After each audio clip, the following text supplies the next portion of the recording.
Before I say anything else, I need you to do something. Stop. Just stop for a moment. Whatever you were doing 5 seconds ago, the driving, the dishes, the walking, the lying awake in the dark, I need you to suspend it.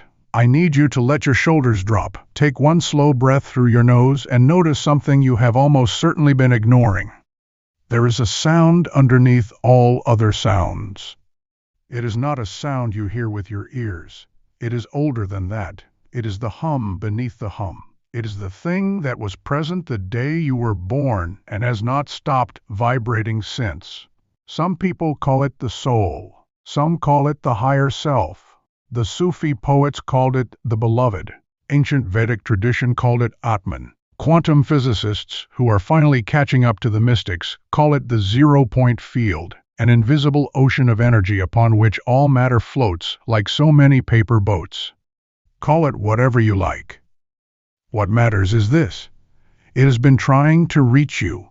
Not today, not this week, always. Your entire life, that frequency, your original, unedited, unafraid frequency, has been broadcasting. And for most of your life, something has been blocking the signal. Not a villain, not fate, not even bad luck, though you may have called it that. What has been blocking the signal is something far more personal and far more correctable than any of those. What has been blocking the signal is the accumulated static of a lifetime of being told who you are and what is possible. The noise of other people's fear. The feedback loop of your own old stories, the grinding, low-level interference of a world that profits when you stay asleep. But here you are. Here you are, choosing this. Not a news channel, not something easy and numbing. This. Which means something in you has already decided, before your rational mind caught up, that it is time to clear the channel. This is not a self-help program. I want to be very clear about that. Self-help implies you are broken and need fixing. You are not broken. You have never been broken. You have simply been mistaken about the nature of your own power. And there is an enormous difference between those two things. A broken thing needs repair. A mistaken person only needs a new angle of light on what was always already there. What you are about to hear across this journey is not a collection of techniques for managing your life better. This is a map back to the place in you that was never damaged. It is an invitation to remember, not learn, remember, a way of moving through the world that your youngest, wisest self already knew, and that adulthood systematically convinced you to abandon in exchange for safety, approval, and the comfort of predictable smallness. Some of what I'm going to tell you will feel familiar, not because you've heard it before, but because it is true. And truth resonates. Truth hits the body before the mind. Truth makes you go still, the way an animal goes still when it recognizes something important in its environment. Pay attention to those moments of stillness. They are not interruptions. They are the point. By the time the last word of this recording fades, I do not want you to have more information. I want you to have more courage. Because the information has always been available. The mystics have been shouting it from rooftops and canyon walls for thousands of years. The courage to actually live it, that is the rarer and the more precious thing. You have begun. The frequency is already shifting. Let's go. Chapter 1. The costume and the wearer. Who you actually are, beneath the story you've been told. There is a theater exercise that acting teachers have used for generations. They give a student a costume, a heavy coat, a limp, a scar drawn in makeup, and they ask the student to walk across the stage. Not to act, just to walk. What happens every single time is fascinating. Within seconds, the costume begins to act the student. The limp changes how the student holds their jaw. The heavy coat changes the quality of their gaze. The scar changes what the student allows their eyes to do. The student didn't decide any of this. It happened automatically. The body found the psychology of the costume and inhabited it with startling efficiency. Now ask yourself something uncomfortable. How long have you been wearing yours? Not a theatrical costume. The costume of your biography. The costume of the label your family attached to you early. The responsible one, the difficult one, the sensitive one, the one who would never quite get it together. The costume of your first great failure, the one you have been half expecting to repeat ever since. The costume of the relationship that ended and quietly convinced you that you were the common denominator in all disappointments. The costume of the body you were taught to be ashamed of. The costume of the financial story that got handed down through 3 generations like a piece of furniture nobody wants but nobody throws away. These are not who you are. They are what you are wearing. And the first revolutionary act of this journey is the simple recognition that there is a difference. The philosopher Alan Watts used to describe the human being as a kind of knot in the stream. Imagine a river flowing. Now imagine a whirlpool, a place where the water bends back on itself and creates a recognizable spinning pattern. That whirlpool is real. You can see it. It has a shape, a location, a behavior, but it is not separate from the water. It is the water doing something. It is the water organized temporarily into a particular form. You are the whirlpool. Not the static, bounded, labeled thing your driver's license describes, not the collection of judgments and resume entries and medical history and old regrets that you carry around under your name. You are the living process, the flow, the intelligence that has been organizing experience into meaning since before you had the words for it. And here is what is absolutely critical about whirlpools. They are dynamic. They are not fixed. The water passing through a whirlpool 1 second is not the same water passing through it the next. The whirlpool maintains its pattern not by staying the same, but by continuously, fluidly renewing itself. You are designed for renewal. Your body replaces most of its cells over the course of several years. The atoms in your bones were once inside a star. The breath you just exhaled was inside someone else an hour ago. At the physical level, the level science can actually measure, you are radically impermanent, radically interconnected, and radically capable of change. The tragedy is that we have built an identity architecture that runs directly counter to our physical reality. We insist on being fixed. We insist on being the story. We grip our old wounds with a ferocity that we reserve for almost nothing else, as if our suffering were the last solid ground in an uncertain world. It is not solid ground. It is the thing keeping you from moving. Now, I want to be careful here. I am not asking you to pretend that difficult things did not happen. They happened. The pain was real. The losses were real. The moments that broke something open inside you, those were real. Denying them is not wisdom. It is just a different kind of costume. What I am inviting you to do is something more nuanced and ultimately more liberating. I am inviting you to stop letting those things have the last word about who you are. There is a concept in Japanese ceramics called kintsugi. When a clay bowl breaks, the kintsugi craftsperson doesn't throw it away. They don't try to hide the damage with ordinary glue. They repair the cracks with gold. And the finished piece, the repaired piece, is considered more beautiful than it was before it broke, more valuable, more unique. Because the breakage is no longer hidden. It is honored. It becomes part of the beauty, not an argument against it. Your cracks are not your identity, but they are the places where the gold can go. Most people spend enormous amounts of energy managing their biography, keeping the cracks hidden, controlling what story gets told, defending against any new information that might threaten the careful identity they've constructed. And that energy expenditure is absolutely exhausting. It is why so many people feel tired all the time at a level that sleep does not fix. They are not physically tired. They are identity maintenance tired. They are performing the costume tired. What does it feel like to take the costume off? Try this. Right now, wherever you are, do this quietly and without any drama. Think of the label you carry most heavily, the one that feels most true about you in your worst moments. I am not enough. I am unlovable. I am the kind of person who always self-sabotages. I am destined to struggle. Whatever it is, you know the one, the voice that speaks with the most authority in the darkest hours. Now ask it a question.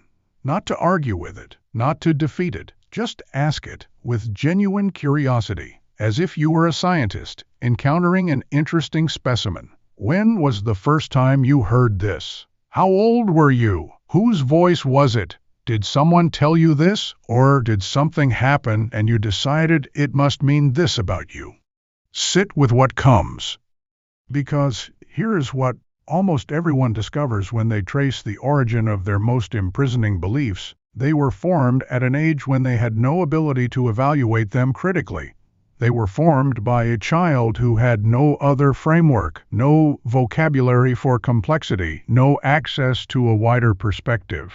They were formed in the way all early conclusions are formed, efficiently, protectively, absolutely, by a consciousness that was doing its very best to make sense of an overwhelming world with very limited tools. You are not 5 years old anymore. You have the tools now. The neuroscientist Dr. Joe Dispenza has documented, through brain scans and longitudinal studies, that the brain is neuroplastic well into old age. That is the scientific word for a spiritual truth that mystics have always known. You can think differently, and when you think differently for long enough and with enough emotional intensity, the actual physical structure of your brain changes. New neural pathways form. Old ones weaken from disuse. The architecture of your inner world literally reorganizes itself around your new way of seeing. This is not metaphor. This is the biology of transformation. You are not locked into anything. The costume can come off. And the process begins not with a grand gesture, but with the quiet, repeated recognition that the story is a story, that the label is a label, that beneath the whirlpool's pattern, the water has always been free. The you that exists beneath all your accumulated history, that is the you we are journeying back to. That you is not afraid. And it has been waiting. Chapter 2. The ocean remembers the drop, on separation, connection, and the field that holds everything. Here is a question that sounds philosophical but is actually practical. Are you alone? Not right now, in this room, in this moment. I mean fundamentally, structurally, in the deepest sense of your architecture. Is the human being an isolated unit, a self-contained module moving through a neutral and indifferent universe? Or is there something else going on? Your nervous system has an answer, and it is not the answer your culture gave you. Watch what happens in your body when you witness genuine human kindness. A stranger on a bridge pulls someone back from the edge. A crowd in a disaster zone forms a chain to pass water to someone trapped. A child you've never met laughs that completely unguarded, unself-conscious laugh, the one that starts in the belly and takes over the whole face. Watch what happens in your chest at those moments. There's something that contracts and then releases, something warm that moves upward. The Japanese have a word for it, mono no aware, the poignant awareness of connection and impermanence happening simultaneously. You don't choose to feel that. It happens to you. Because you are wired for connection in a way that goes deeper than social preference.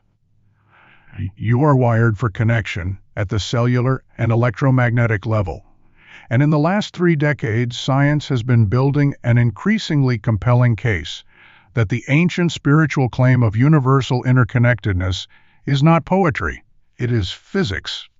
Let me tell you about an experiment.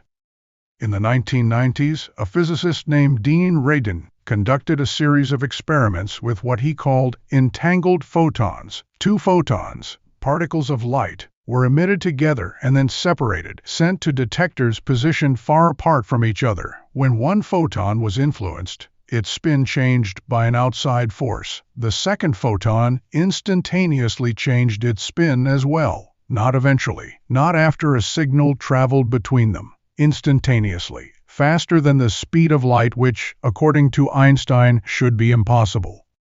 Einstein himself called this spooky action at a distance, and he meant it as a criticism. It disturbed him enormously, because it suggested something that his classical physics could not accommodate, that things which appear to be separate are, at some fundamental level, still one thing. The deeper you go into matter, the smaller and smaller you look, the more the separateness dissolves. You end up at the quantum field, which is not empty space but rather a shimmering, interconnected medium of pure potentiality. The physicist David Bohm called it the implicate order, a level of reality where everything is enfolded into everything else, where the universe is not a collection of separate objects but a single dynamic whole expressing itself through temporary local forms. You are one of those temporary local forms. So am I.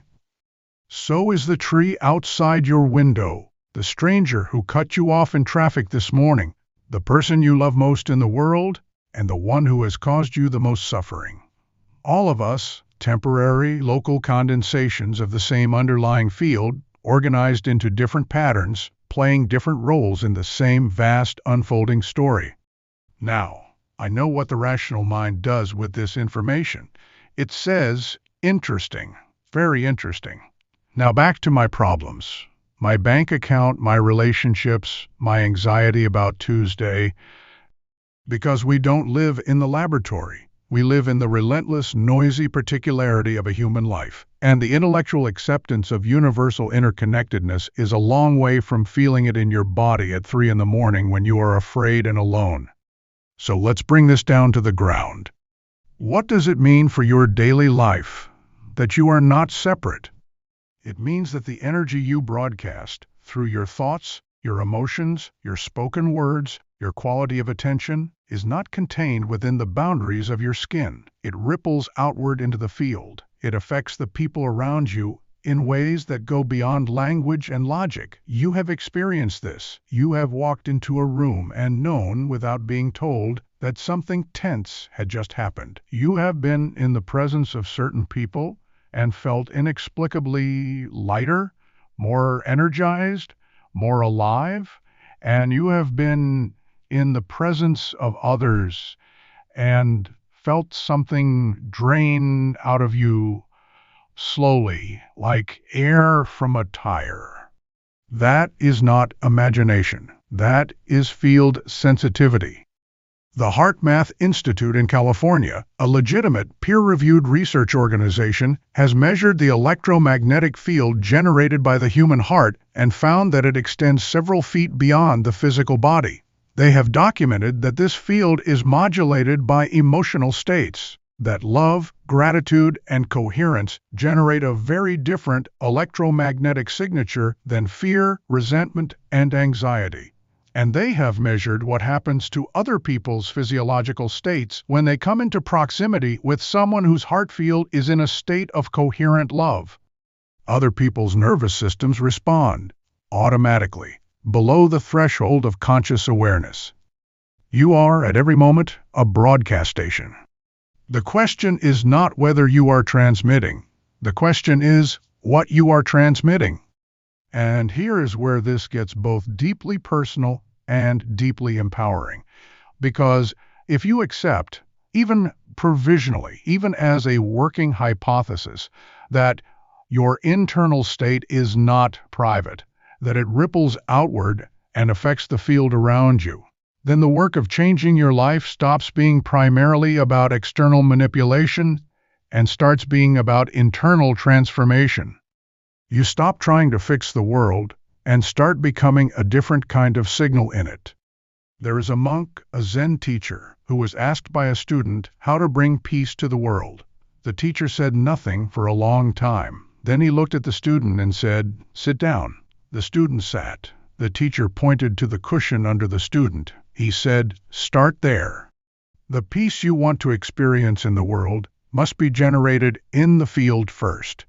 In you, in the quality of awareness you bring to each moment, in the electromagnetic signature of your own heart at 3 in the morning.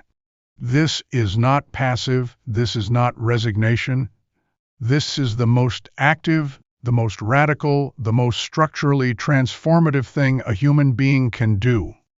When your coherence changes, your field changes. When your field changes, you begin to interact differently with the field around you. Different things become possible. Different people become available. Different responses arise from the same old circumstances. You don't change your life by changing your circumstances first. You change your life by changing what you are radiating into the field that generates your circumstances.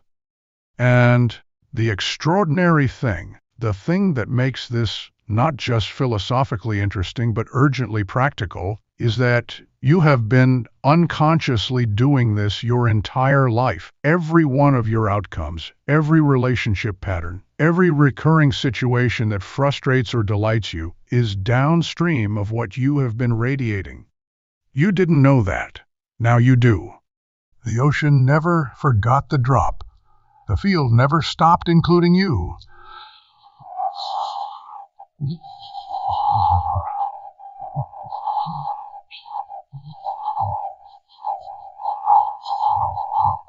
Welcome back to the water. Chapter 3. The lens you don't know youre wearing. How belief becomes biology, and biology becomes destiny.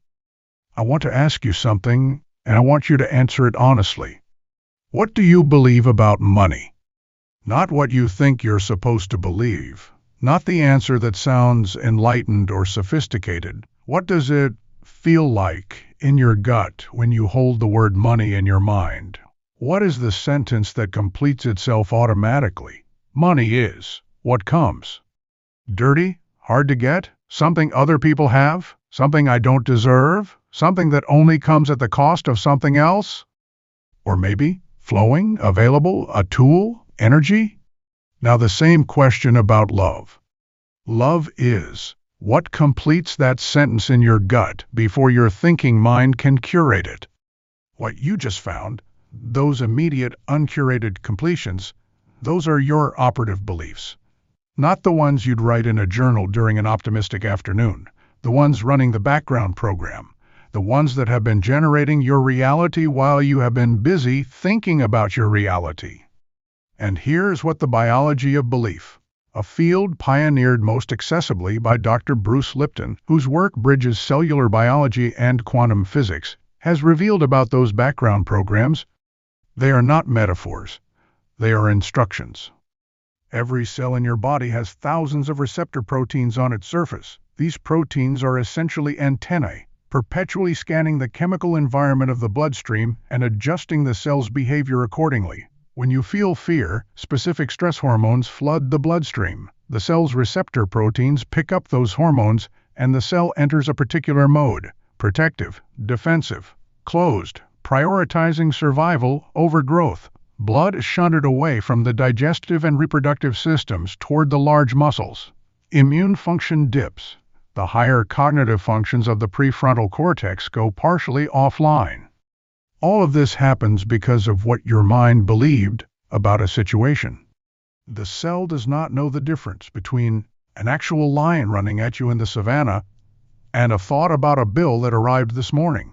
To the cell, a stress signal is a stress signal. And if your operative belief is that life is fundamentally dangerous, or that there is never enough, or that you are fundamentally unworthy of ease, your cells are receiving a stress signal effectively every waking moment. You are living, biologically, as though the lion is always there. No wonder you're tired. No wonder the opportunities that require a relaxed, open, curious nervous system keep sliding by. No wonder the relationships that require genuine intimacy feel somehow slippery. No wonder the creative breakthroughs that need the prefrontal cortex to be online. The ones that need you to think in new ways, to see unexpected connections, to take intelligent risks. No wonder those feel distant and theoretical. The lion is in the way. And the lion is a belief. Now, before your mind launches into the objection that your beliefs are realistic, that you have evidence for them, experience to support them, a whole biography's worth of confirmation, I want to acknowledge that. Your evidence is real. Your experience happened. I am not asking you to pretend otherwise. What I am asking you to consider is the question of which came first. Because here is the circular architecture of belief-generated reality. What you believe shapes what you notice. What you notice confirms what you believe. And what you believe shapes what you then go on to experience. Round and round the wheel turns. And at no point in the cycle do you get to stand outside it and call it objective reality. There is a structure in the brain called the reticular activating system, a dense bundle of neurons at the base of the brainstem that acts as the brain's primary filter. Your brain receives somewhere in the range of 11 million bits of information per second from your senses. Your conscious awareness can process approximately 40 of them. The reticular activating system decides which 40 those will be, based primarily on one criterion: relevance to your existing beliefs, goals, and identity. If you believe you are a person who struggles financially, your reticular activating system will reliably filter out opportunities and filter in evidence of struggle. Not because there is no opportunity, there is an abundance of it, it is flooding through your environment every day, but because it is not flagged as relevant, it doesn't match the dominant frequency. This is not a character flaw. It is a feature of a system that was designed for efficiency. In a world of infinite information, you need a filter.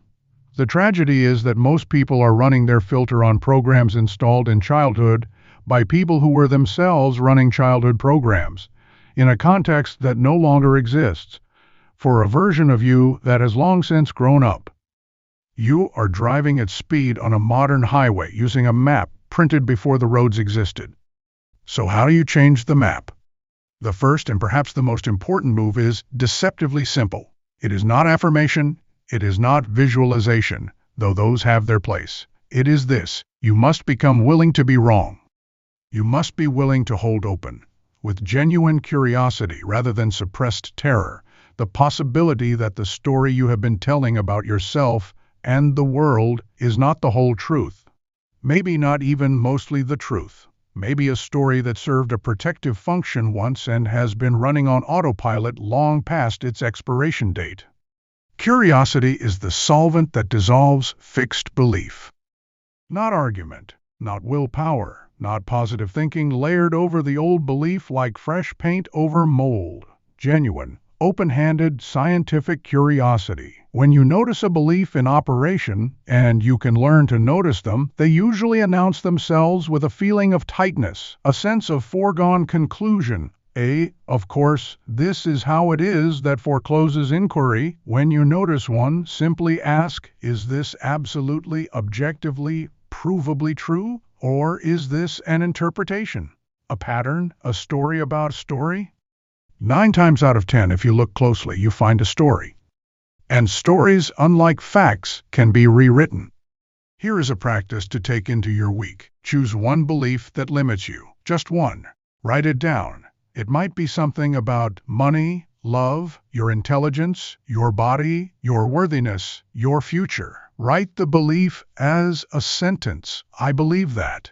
Now spend 3 minutes, just 3, writing down every piece of evidence that could contradict this belief. Not evidence that it is definitely false, evidence that it might not be entirely, completely, universally true.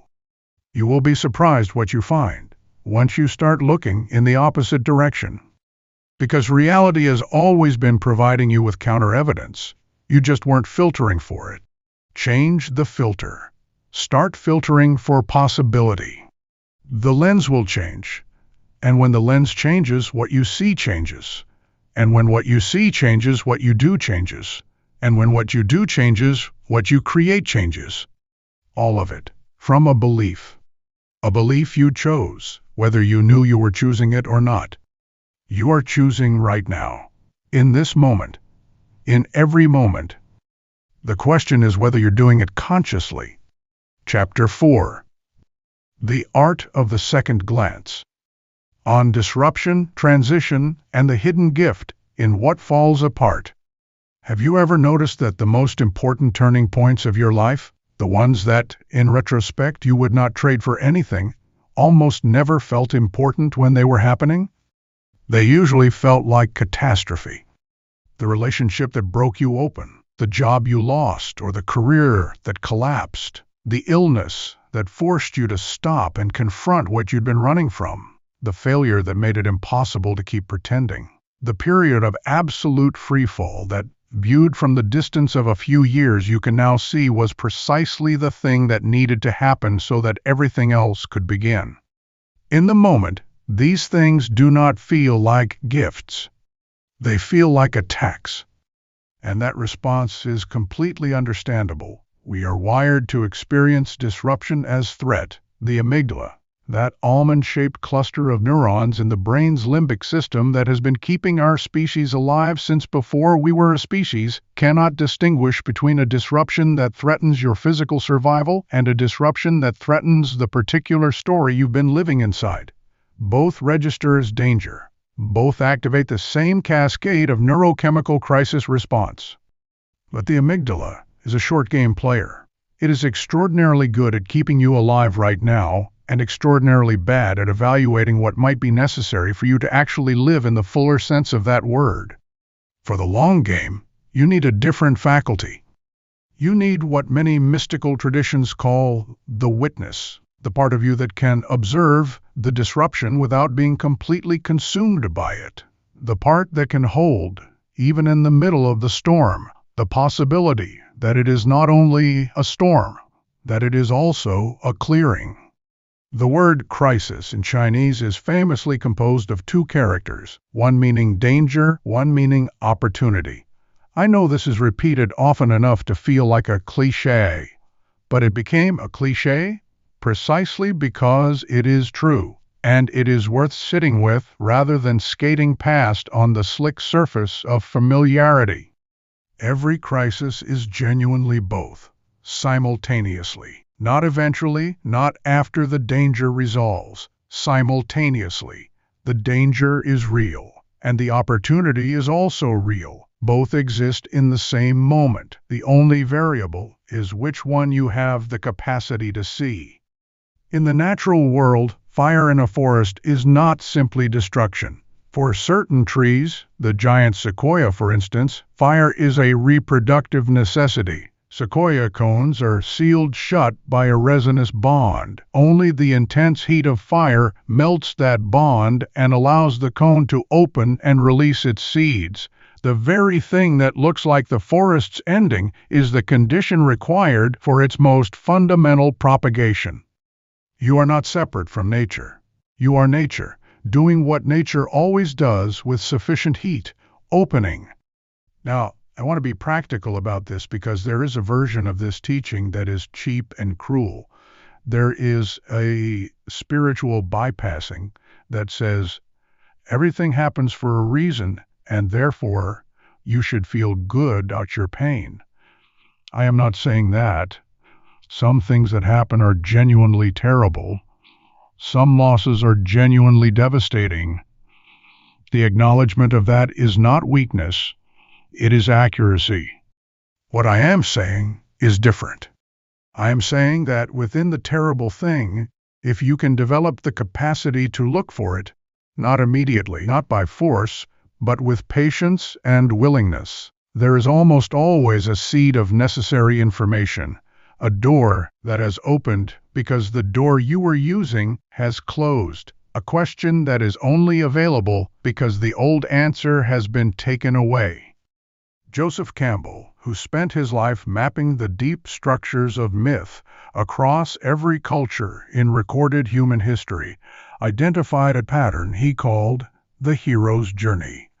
Every version of it, from the oldest Sumerian texts to the modern cinema screen, contains the same essential sequence.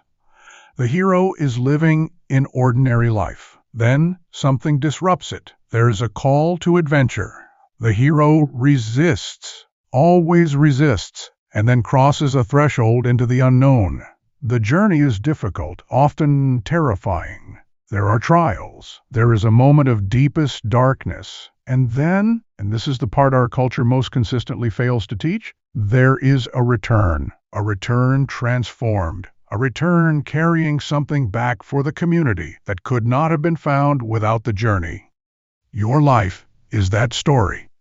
Every time something falls apart, you are at the threshold. Every time that the comfortable scaffolding of the known collapses around you, you are being handed a call you didn't ask for and may not want. And every time you move forward anyway, every time you take the next step even without being able to see the one after it, you are participating in the oldest, deepest, most essentially human story there is.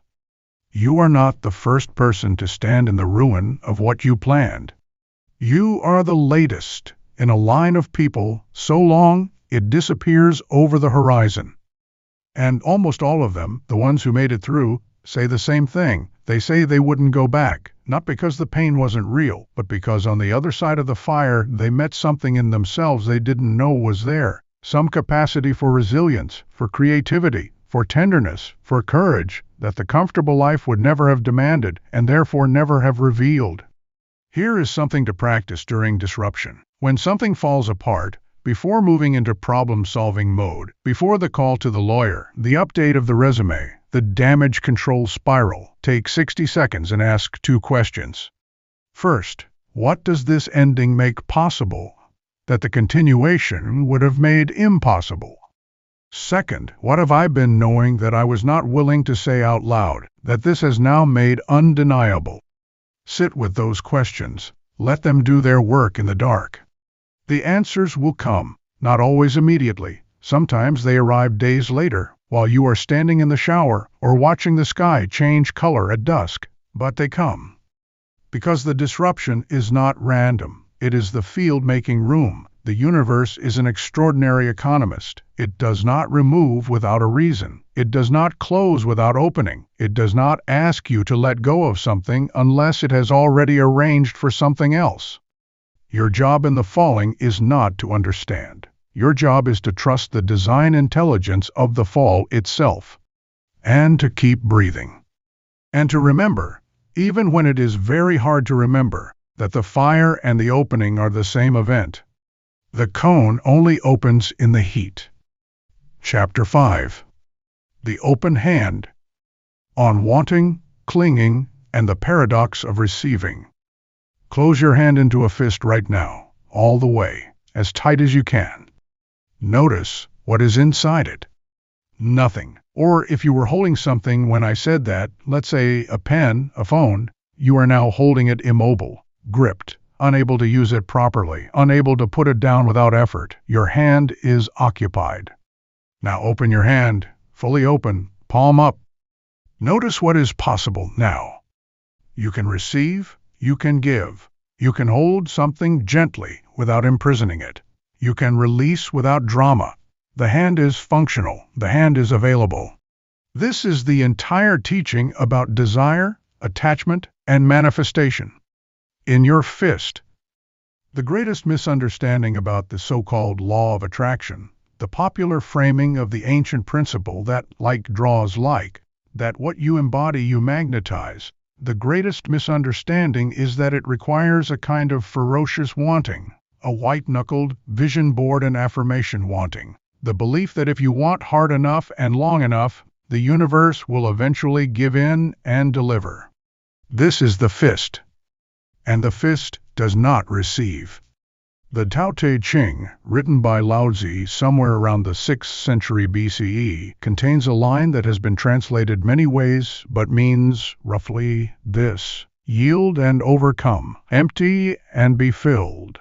The soft overcomes the hard. The river bends around the stone and eventually shapes it without ever fighting it. This is the most counterintuitive teaching in the entire canon of transformational thought, and it is also the most consistently verified by those who have actually practiced it. The thing you are clinging to will not come to you through the clinging. It will come to you through the release. Let me be precise about what release means, because it is almost always misunderstood. Release does not mean indifference. It does not mean pretending you don't care. It does not mean passive acceptance of whatever comes. It does not mean abandoning your desires and floating through life in a state of beatific detachment.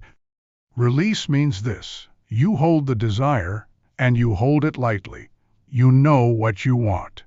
You feel the genuine pull of it.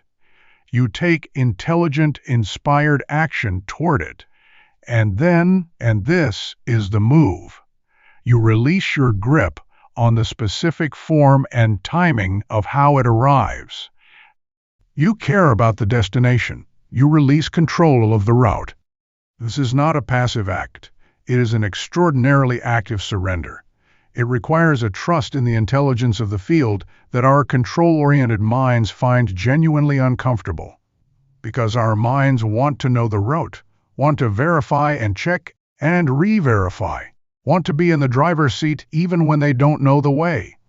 The Zen master Shunryu Suzuki, the man who brought Zen Buddhism to America, said that in the beginner's mind there are many possibilities, and in the expert's mind there are few. What he meant was that the mind full of fixed certainty about how things should work becomes a closed system. Nothing new can enter a closed system. All it can do is recycle what it already contains. The open mind, the beginner's mind, the hand that is open, is a different kind of system. It is permeable. It is responsive. It is capable of being surprised. And the universe has a deep affinity for surprise. The most extraordinary developments in any field, scientific, artistic, personal, spiritual, come not from people who forced a predetermined outcome, but from people who were present and available enough to recognize and receive the unexpected one. Now let's make this concrete, because I am aware that release your attachment sounds both deeply true and extremely unhelpful as practical guidance. Here is what the release actually feels like in practice, and how to cultivate it. You will know you are attached in the unhealthy, fist-like sense when the prospect of not getting what you want feels catastrophic, when your current happiness and sense of safety depend entirely on a particular outcome arriving in a particular form at a particular time. When you check your phone, your email, the situation obsessively, not from curiosity but from anxiety. When you are bargaining with the universe, if I just do enough, think enough, want it enough, that quality of desperate need has an energetic signature that repels rather than attracts. It is not a moral failing. It is physics. The desperate signal says, I do not have. And the field responds to your belief about your situation, not your desire about it. If you are vibrating and I do not have, that is what will be confirmed and reflected. The release, the open hand, has a different quality. It is the energetic equivalent of saying, I know this, or something better is coming. I take action because the action is right, not because I can control the outcome with it. I am grateful in advance, not because I'm pretending, but because I genuinely trust the generosity of the field I am part of. And if this particular thing doesn't arrive in this particular form, if the field has something else in mind, I am curious rather than devastated. This is not easy. I won't pretend it is easy. It is a practice that gets refined over years, not a switch that gets flipped in an afternoon. But here is the entry point, the small, concrete, today practice. Choose one area where you know you are gripping, one area where the attachment has a fist quality. Maybe it is a relationship, maybe it is money, maybe it is an outcome at work, maybe it is the approval of someone specific, maybe it is a vision of what your life is supposed to look like that is failing to materialize on schedule. Find that grip.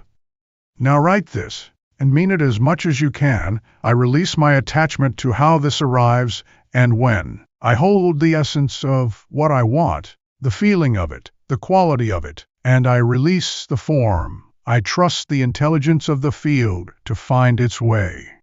Say it not as wishful thinking, but as a genuine conscious choice to open the hand. And then, this is critical, move your attention. Do not keep checking whether the release worked. That is still the grip. Move your attention to what is beautiful and available right now, today, in the actual life you are living rather than the one you are waiting for. Because the life you are waiting for does not arrive to people who are waiting for it. It arrives to people who are so fully, so joyfully, so presently occupied with what is already here that they have genuinely forgotten to keep score. Open the hand.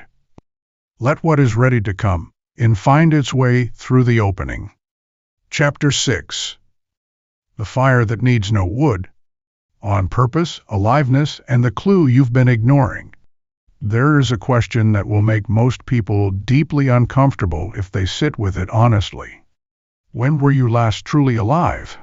Not productive, not successful, not managing your life effectively, not busy, alive, in the specific way that you are alive when time disappears and self-consciousness dissolves and what you are doing is not effort but expression. When you are not thinking about yourself because you are too fully occupied by something larger than yourself narrative. When the energy flowing through you seems to come from a source you didn't manufacture and cannot entirely account for. Most people have to think back a while to find it. Some have to think back to childhood. The Hungarian psychologist Mihaly Csikszentmihalyi spent decades researching what he called the flow state, that condition of complete absorption and effortless action that athletes describe as being in the zone, that musicians describe as when the music plays itself, that writers describe as when the character starts making decisions you didn't plan.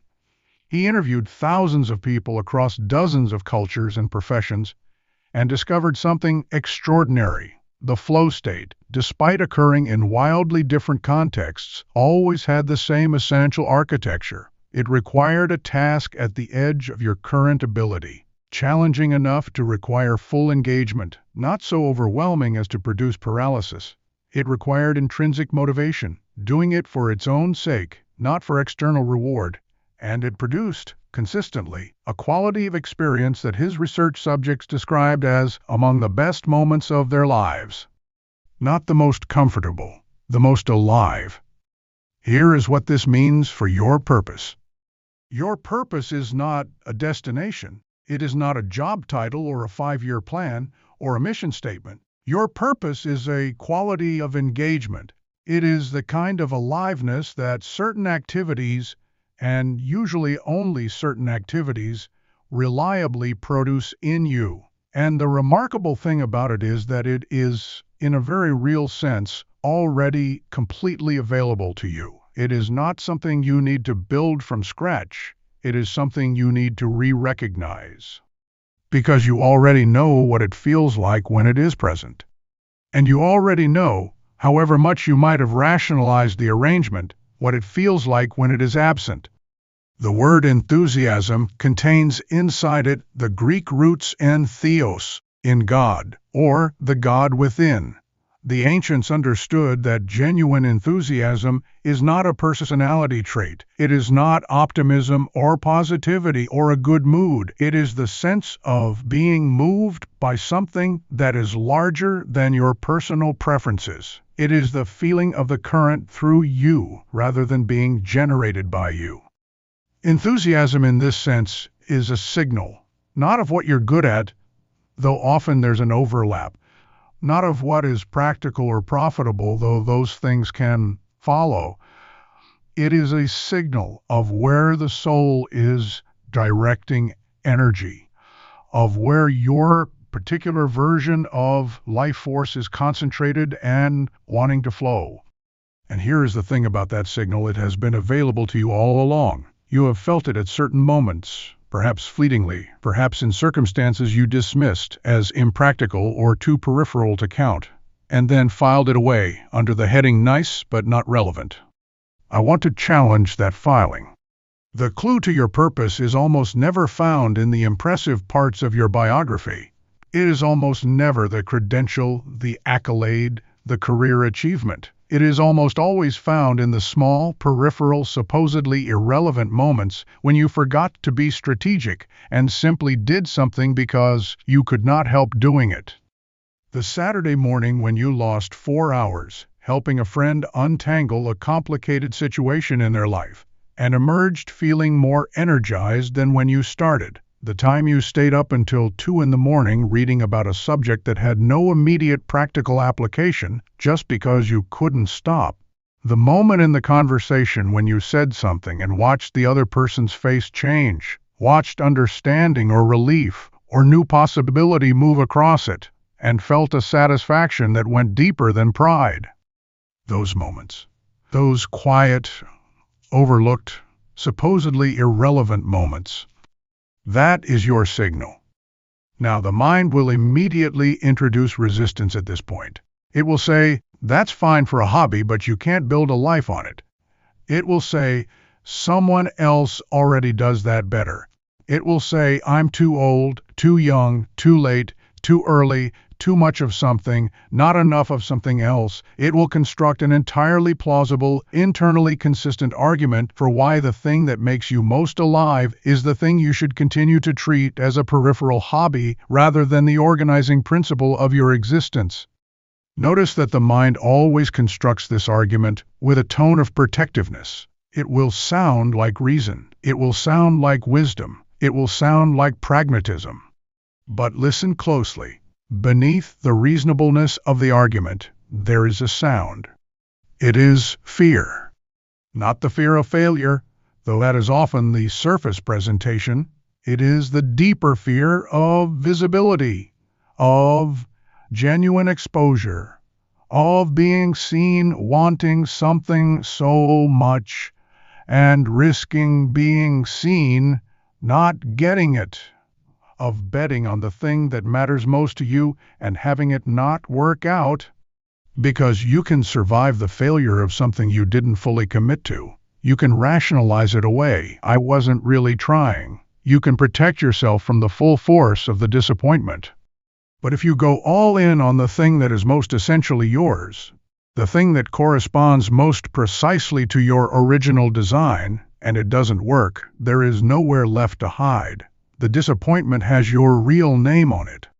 That vulnerability is what stands between most people and their purpose. Not lack of talent, not lack of opportunity, fear of the exposure that genuine commitment requires. Here is the truth about that fear. It is a sign, not a stop sign, a direction sign. The things that frighten us most, with the specific quality of fear that is also tinged with longing, with the sensation of standing at the edge of something large, those are almost always precisely the places we most need to go. The greatest regret among elderly people, documented consistently across multiple long-term studies of end-of-life psychology, is not the things they did. It is the things they didn't do, the risks not taken, the expressions left unexpressed, the life that was visible just on the other side of the fear that they chose, in the end, not to cross. You are not at the end of your life. You are reading or listening to the middle of it. There is still time to do the thing that lights the fire. And here is the practical first step. If you are still uncertain what that thing is, try this. For the next week, keep a tiny journal, 3 lines at the end of each day. Write down the moments when energy moved through you today, when time shortened, when self-consciousness dissolved, when the doing was its own reward. Even small moments, especially small moments. At the end of the week, read what you wrote. The pattern will be there. It has always been there. The fire that needs no wood has been burning all along. You just have to stop building walls around it and let it breathe. Chapter 7. The bridge you build by walking. Faith, action, and the end of waiting for permission. There is a poem by the Spanish poet Antonio Machado that I want to give to you. Traveler, your footprints are the path, and nothing more. Traveler, there is no path. The path is made by walking. This is perhaps the most honest description of how transformation actually works that I have ever encountered, because transformation does not reveal itself in advance. It does not provide a full map before you take the first step. It does not guarantee outcomes before you commit to direction. The path appears only in the walking. The bridge, as the poet says, is built underfoot as you cross. And almost everything our culture teaches us about making good decisions runs directly counter to this. We have been trained to require certainty before action, to gather all the information first, to make the risk as small as possible before committing, to have the plan fully formed, fully tested, fully approved before we put weight on it. This approach works adequately for certain kinds of decisions.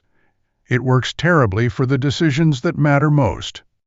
Because the decisions that matter most, the ones about how you will live, what you will create, who you will love, what you will stand for, these decisions do not yield to the strategy of certainty before action. They are only fully illuminated after you have moved. The information you need is on the other side of the threshold, not this side. And no amount of preparation from this side will give you what can only be obtained by crossing. The physicist Werner Heisenberg established, in 1927, a principle that bears his name. The observer cannot know simultaneously both the position and the momentum of a quantum particle. The act of measuring one necessarily introduces uncertainty into the other. You cannot know everything about a system without being in the system, and being in the system changes the system. Your life is that system. You cannot know from the outside whether this path is the right one. You cannot know from the edge of the pool what the water feels like. You cannot know from the distance of imagination whether this particular version of your courage will hold. You have to enter. You have to put weight on it. And there is something that happens in the universe. Call it grace if you are spiritually inclined. Call it the physics of full commitment if you are not. Something happens when you take the step without the guarantee. Doors open that were invisible from the shore. Resources appear that were unavailable while you were waiting. People and opportunities arrive on a timeline that seems, from the outside, improbably convenient, but that makes complete sense if you understand that the universe responds to the energetic fact of commitment, not to the mental state of hoping to eventually commit when conditions are perfect. Conditions are never perfect. Conditions are never going to be perfect. The ancient Sanskrit text, the Bhagavad Gita, contains what is arguably the most consistently repeated teaching of Vedic philosophy. You have the right to act, but not the right to the fruits of your actions. Act. Act fully. Act from your deepest alignment and your clearest intention, and then release the outcome to a wisdom larger than your own personal management capacity. This is the spiritual understanding of action. Not passive, not resigned, not attached. Action as an offering. Action as participation in the intelligence of the universe. Action as the step that builds the bridge into existence. There is a distinction I want to draw here between two kinds of action, because they feel superficially similar and produce radically different results. The first kind is forced action. This is the action of the mind that is trying to control the outcome. It is effortful in a grinding way. It has a pushing, forcing quality. It is the action you take because you are afraid of what will happen if you don't, or because you are trying to manufacture through effort what will not come through alignment. Forced action can produce results, but the results are exhausting to maintain and require ever-increasing effort to perpetuate. The second kind is inspired action. This is the action that arises from the feeling of alignment, that particular sense of rightness, of flow, of being pulled rather than pushing. Inspired action often seems illogical from the outside. It is frequently not the next obvious step. It may involve calling someone you haven't thought of in months, or taking a detour on your way to work, or following a sudden, wordless impulse to look more closely at something. It is lighter than forced action. It feels more like following than driving. And it is consistently more productive. Because inspired action is the universe's way of routing you. When you are in genuine alignment, when your beliefs support your desires, when your emotional state is coherent rather than anxious, the field begins to organize around your direction. And the signal of that organization is precisely the quality of inspired action, the idea that seems to come from nowhere. Here, the impulse that doesn't entirely make sense but feels unmistakably right. Trust those impulses. Not blindly, not without discernment, but give them serious weight when they arise.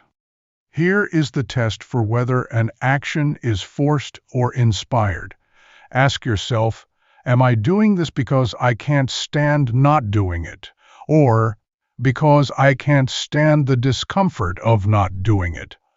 The first is the pull of genuine inspiration. The second is the push of anxiety. Inspired action moves you toward something.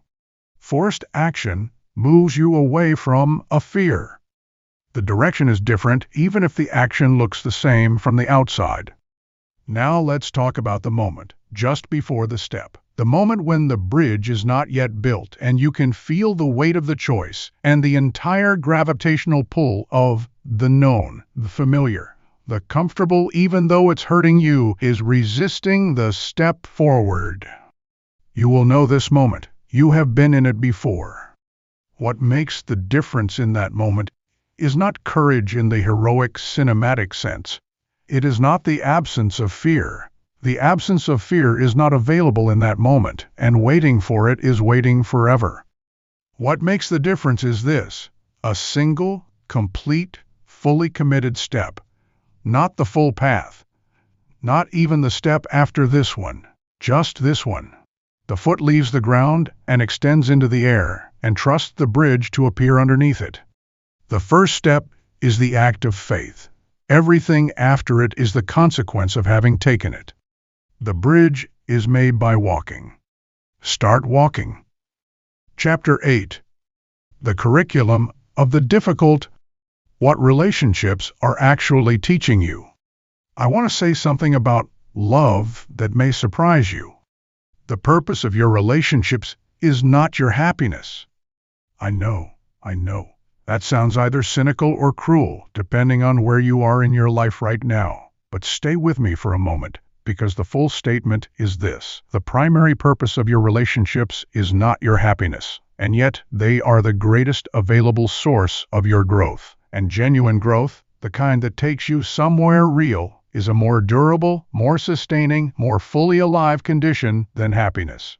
Happiness is weather. It comes and goes. You cannot manufacture it directly or hold on to it permanently, and the effort to do so produces the particular kind of suffering that is peculiar to the modern world, the relentless, exhausting, ultimately futile project of optimizing your circumstances until happiness becomes inevitable.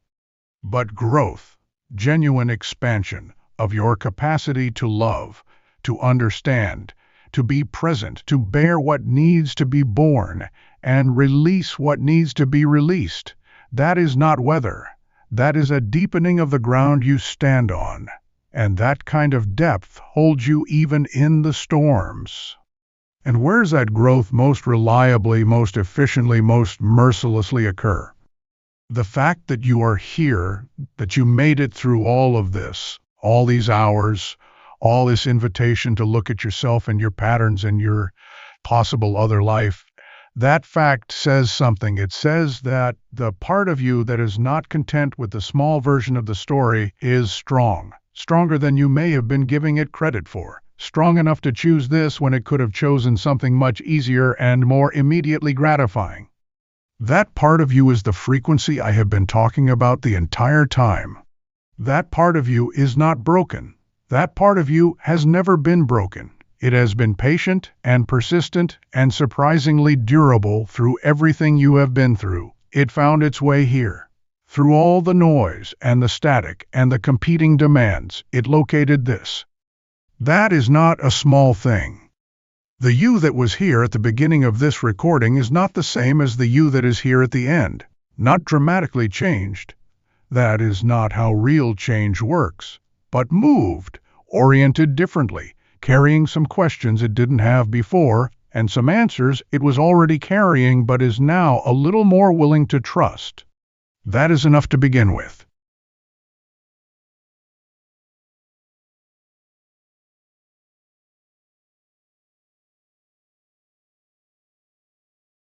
In fact, it is everything. The Sufi poet Rumi wrote, "Out beyond ideas of wrongdoing and right doing, there is a field. I'll meet you there."